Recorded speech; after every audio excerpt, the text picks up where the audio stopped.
Selam aleikum, uroj që t'jeni mirë. Sot po përgatisim këto pitalkat e Ramazanit që unë i përgatis shpesh, sidomos tani në muajin e Ramazanit. I përgatis edhe kur kam të ftuar dhe me që të ftuarit ma kanë pëlqyer shumë këto recetë dhe ma kanë kërkuar, thash përse jo të bëj një video dhe ta ndaj me të gjithë ata që ma kanë kërkuar edhe me të gjithë juve nëse ju pëlqejnë pitalkat. Është një recetë që përgatitet shumë thjesht me pak ingredientë që të gjithë i kemi në shtëpi dhe dalin shumë të mira, të bukura, të buta dhe mund t'i shoqëroni pastaj me çfarë të keni dëshirë juve. Formën ua kam thënë me bisht piruni, por mund t'i bëni edhe vetëm me gishta, si të keni dëshirë ju, mund t'i bëni sipas dëshirës tuaj, pra i jepni formën si të dëshironi ju vetë. Vazhdojmë me pitalkat e Ramazanit. Do na duhet një lugë maja, jo e mbushur shumë, po mesatarisht. Aq sa kemi hedhur maja, do hedhim edhe sheqer.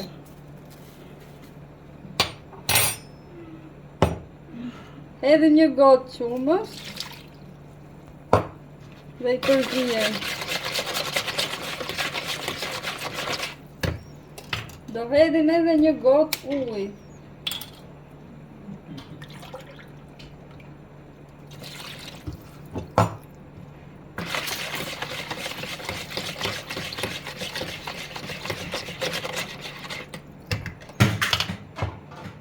Hedhim krip,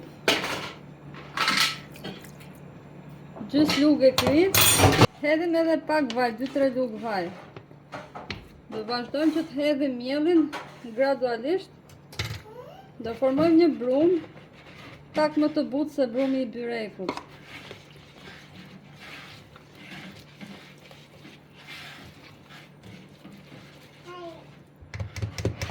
Brumin tani do vazhdojmë që ta punojmë me duar.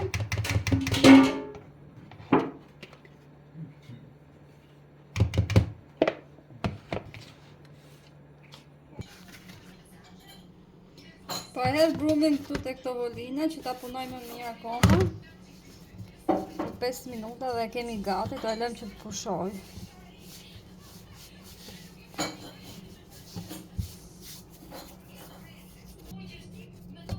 Kemi në fund, vendosim e mbulën e në branguzhini pra dhe lëmë derisa të dyfishohet, tasi të mbushet. Pasi brumi ka pushuar, tani e kemi gati.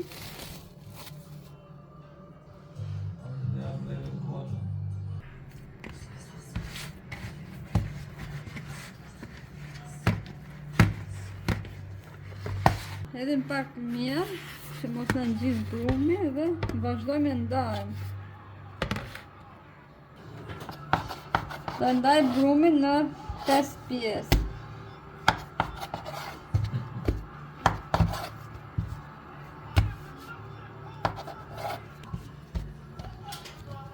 Formojmë pra këto topat e veqët. Njërin e kam bërë më të madh. Këtë do e vendos në një tepsi tjetër veçmas. Vazhdojmë lymë tepsin me vaj.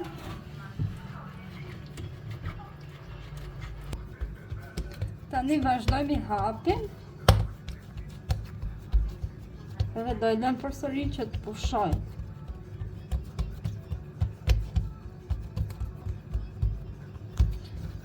Vendosim në tepsi.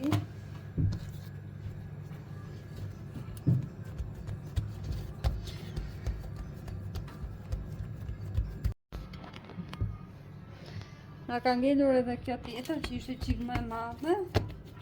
Mund ta hapni edhe me shkopin e petave, nëse brumi është pak i ngurtë, ose nëse dojë ta hapni më shpejt, siç po veprojmë tani.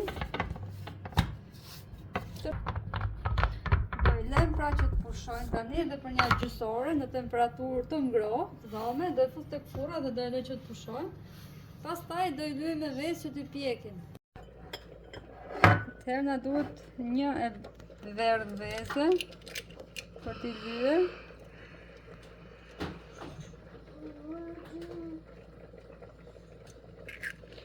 Edhe do hedhim pak kos. Kos ose qumësh që të doni juve.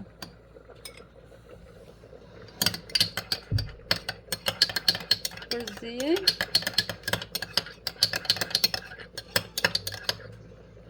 Dhe kemi gati që t'i lyejmë.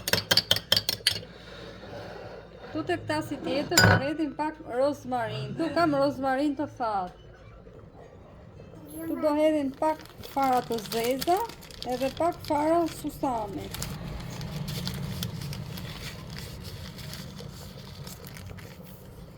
Do hedhim edhe pak rozmarin që e kam tharë dhe e kam brirë të imët. Rozmarin faktikisht nuk e ka receta, po e shtoj unë sepse më pëlqen shumë, i jep një aromë dhe shije shumë të mirë. Përzihen dhe i kemi gati. Pasi pitalkat kanë pushuar, tani pra vazhdojmë dhe i lyejmë ose ju japim formën para si të doni.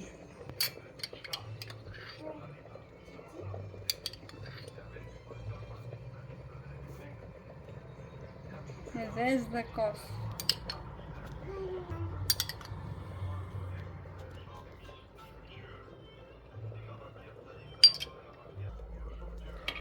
Vazhdojmë ju japim formën si pas dëshirës, si të doni juve, me duar, me piru, me qatë të keni dëshirë.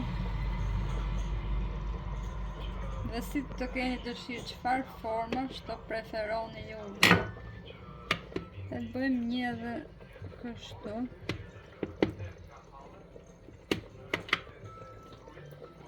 Unë nuk i kam lënë shumë për të ardhur që të pushojnë, se nuk kam shumë kohë se po vjen iftari, por mund t'i lini edhe pak më shumë që të fryen akoma më tepër, nëse keni dëshirë që t'i bëni më buçko.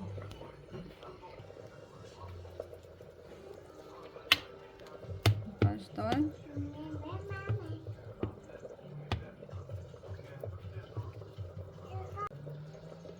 Këtë po e ndaj vetëm në 4 pjesë. Ndani pra si pas dëshirës tuaj.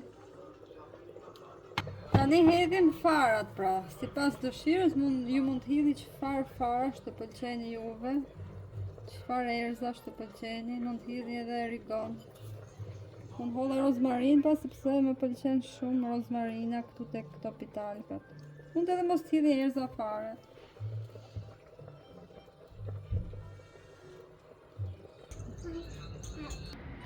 E fusim në furr tani me 220 gradë. Furrë nuk e kam parë ngrohur më përpara, për arsye që gjatë nxehtësisë së furrës ta do të fryen një çik edhe më shumë, për arsye se nuk kisha kohë që të lija që të pushonin më tepër. Vazhdojmë edhe me këtë tjetrën të madhen. Këtë tjetrën po e bëj në këtë formë. Pak më ndryshe. Dhe lëm që ta kemi gati. Sa të heqim ato tjera, do vendosim këtë.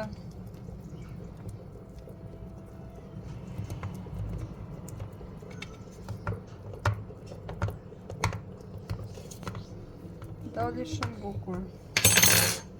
Hedhim edhe pak fara dhe kemi gati. Ky është edhe përfundimi i pitalkave. Shikoni sa të mira, sa të buta që kanë dalë. Njërën ma kanë ngrënë. Edhe kjo tjetra. Kjo pra ishte receta, ju bëft mirë edhe juve nëse e provoni. Mirupafshim. Dhe agjërim të lehtë.